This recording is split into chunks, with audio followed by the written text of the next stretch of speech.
Hi, my name is Ola Onabulé, and I'm a singer-songwriter and record producer. Today I'm going to show you a couple of mic technique do's and don'ts. I'm going to be showing you this. I'm going to be illustrating this with my Neumann KMS 105. First of all, the most important do's and don'ts are when you hold your microphone and pull it from the mic stand, don't pull it towards you. Because often enough, I've had experiences where the mic lead isn't perfectly connected to the mic and it comes undone. So don't pull the mic towards you, pull it up and out through the space at the top of the mic holder, like so. Now, when you do that, it's most likely to give a little click or a little pop. So the right thing to do is to put your hand over the top of it so you can kind of feel and finesse the release of the mic from the mic holder so you don't get that little pop, which might result in a sound. So you hold that like that, you pull it towards you, no pop, and then you ease it away and you're off. So that's the main thing, because often enough, that's the first thing you do when you get on stage or when you want to, interact with the mic in that way away from the mic holder. So that's the first thing. The second thing not to do is when you hold or grip the mic is not to go too close to where the capsule is. If you hold the capsule around the bottom end, you change the directional qualities of the microphone and you make it a microphone that receives all the sound from all around it, or you change it to an omni pattern, which means that you increase the chances of feedback or howl round. So that's the next thing to do, is to make sure you don't end up holding the microphone like that, unless you're looking for that specific effect, which I've seen some rappers do. They'll hold the mic like that and they'll get it to that point where it's, just on the edge of feedback for whatever reason. But if that's not what you're looking for, if you're looking for a clean, pristine sound, then the best thing to do is just to hold the mic somewhere around there. The third important thing not to do is at any point during using a microphone is to tip the end down like that, such that it points at the monitor. Because if that happens, once again, you'll get howl round. So always keep your mic as pointed away from any speakers that might be on stage, monitors that might be on stage. You reduce the chance of having feedback then. Now, things that are about your performance are getting used to the idea of loud sounds, big noises that you're about to make.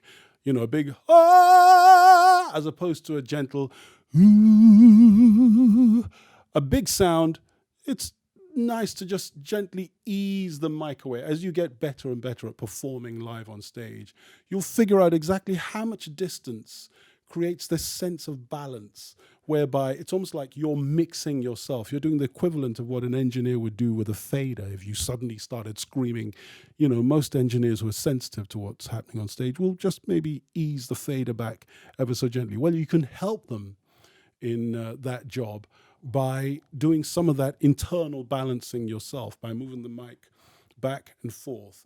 If you've got a really, really intimate lyric that you want to sing, you can bring it close. Now, this particular mic is a condenser mic, and so doesn't ever really need to do that thing which singers over the years have traditionally done with dynamics, where you're literally eating the mic. You don't need that, because too much proximity with this will create a kind of muffled, not particularly clear sound. About an inch or two away will give you the same effect, a warm, intimate sound without it sounding muffled is a good place to be. And you can go as far, because it's a condenser and it's quite sensitive, you can go as far back as you need to for the desired effect. If you're singing a really loud, really sustained, probably even crescendoing long notes, like a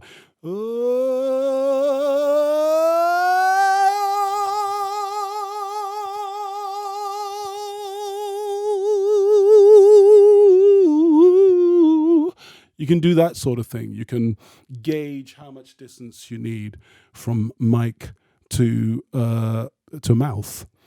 And then there's some other simple, probably self-evident things that are important to observe when you're using a mic. one of the things that we should learn as part of our training as singers in the modern era of using mics rather than singing into simple open ambient spaces without a microphone is controlling our plosives, our P and B sounds. So if you're going to say, please, please, please, baby, putting as much power and emphasis behind your P might have emotional intensity, but unfortunately they're going to cause the sound engineer and your audience a few problems. So learning how to control one's plosives becomes an important part of modern mic technique. So please, please, please, still the same intensity, but I'm softening the please sound.